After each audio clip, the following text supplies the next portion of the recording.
अस्सलाम वालेकुम।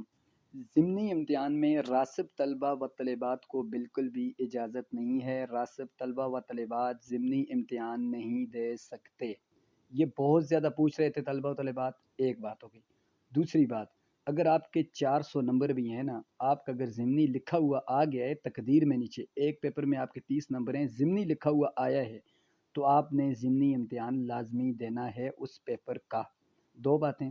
तीसरी बात, अगर आपका ज़िमनी लिखा हुआ नहीं आ रहा है और आपके 1 पेपर फ़ेल है, 2 पेपर फ़ेल हैं, आप जय्यद हैं, मकबूल हैं, आप चाहते हैं कि मेरे नंबर ज़्यादा हों, रफ़ा दर्जात हों, ठीक है?